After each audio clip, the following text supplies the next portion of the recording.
The terms Latino, Hispanic and Latinx are often used interchangeably to describe a group that makes up about 19% of the U.S. population. While it's now common to use umbrella terms to categorize those with ties to more than 20 Latin American countries, these words haven't always fostered a sense of community among the people they are supposed to describe. Before activists, the media and government officials worked to group these identities into one, they were seen as separate. Puerto Ricans and Mexicans, for example, lived in different parts of the country and had their own distinct political and cultural identities. Yet, as long as there have been people from Latin American countries living in the United States, there have been words to describe them. Some have fallen out of favor, while others have evolved. And many of them have a history as complicated as trying to unify multiple nationalities under one banner. Hispanic helps unify communities. Agenda. The first time the federal government used the word Hispanic in a census was in 1980. The appearance of the term was born from decades of lobbying. It took the debates of the 1970s, the protests of the late 1960s to get us to 1980, explains G. Christina Mora, a sociology professor at UC Berkeley and author of Making Hispanics. How activists, bureaucrats and media constructed a new American. Before 1980, those of Latin American descent were considered Spanish-speaking, having Spanish origin, or white on the census. The latter frustrated Mexican-American activists because they had no data to prove that their communities needed resources for programs, such as job training. The National Council of La Raza, known today as Unidos US, led in lobbying the U.S. Census Bureau to change the way it categorized Latinos and uniting Puerto Ricans and Mexicans to hammer out a Hispanic agenda. In the late 1960s and early 1970s, as people in the Census Bureau and bureaucrats in the Nixon administration were thinking about what this new group would be called, Hispanic became a term that people thought would probably be well known because it was linked to Hispano, Mora says. But Hispanic was helpful because it seemed more American. Hispanic refers to those from Spain and other Spanish-speaking countries, which excludes Brazilians. Grace Flores Hughes, who worked as a secretary in what was then known as the Department of Health, Education and Welfare, has said she coined the term. However, as Mora explains, it's possible that Hispanic was in use before then. While 1980 marked a milestone, this pan-ethnic term didn't really catch on until about the 1990s. By then, there had been 2 rounds of censuses and the media, particularly Univision and Telemundo, had helped to unite these communities. It wasn't just activists and it wasn't just bureaucrats, Mora says. It was certain figures like Telemundo, Univision, who had a huge vested interest in connecting their audiences across the country and having those audiences across the country see themselves as one market.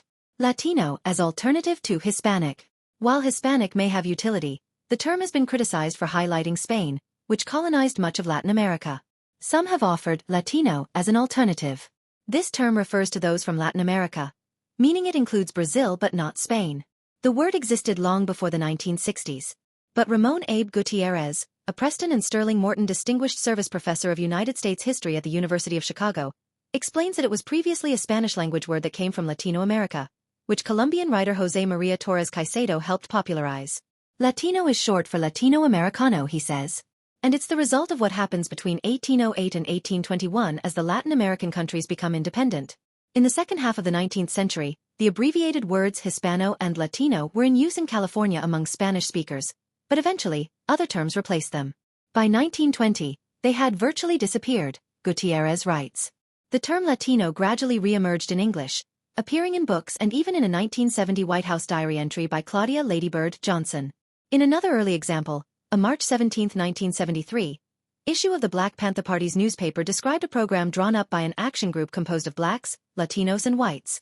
By 2000, Latino was on the census, with the question, is this person Spanish, Hispanic, Latino?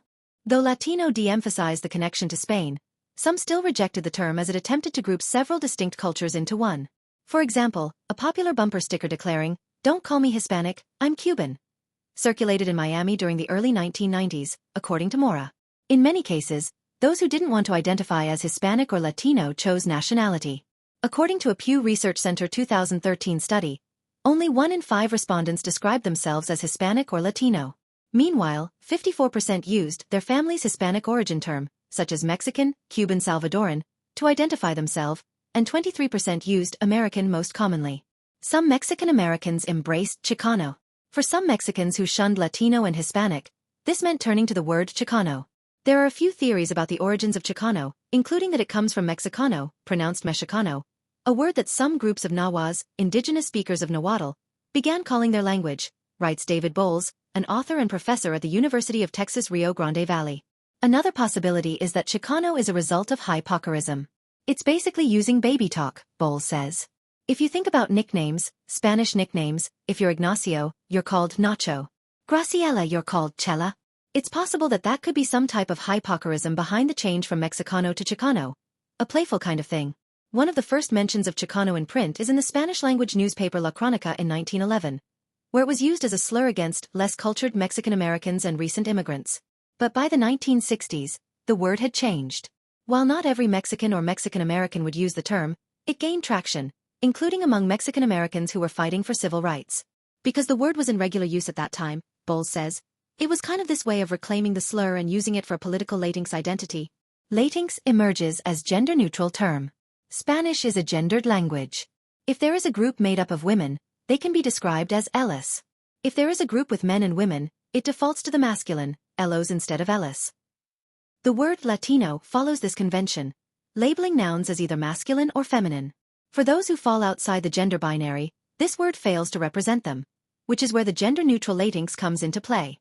Much like the other words used to describe those of Latin American descent, Latinx has faced some pushback.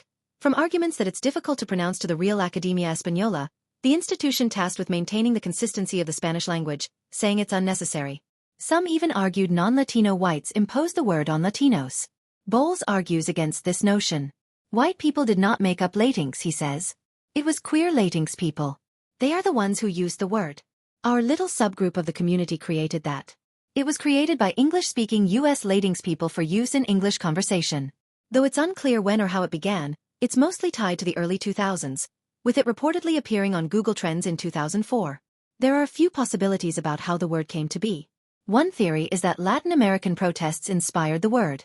From the 1970s to the 1990s, as feminists protested, they would X out words ending in us to visually reject the notion that the default is the masculine, Bowles says. It could have also been a nod to the use of X during the civil rights movement in the United States. Despite an August 2021 Gallup poll finding that only 4% of Hispanic Americans use Latinx, it's a term that gained momentum through the 2010s and 2020s, cropping on TV shows and in politics.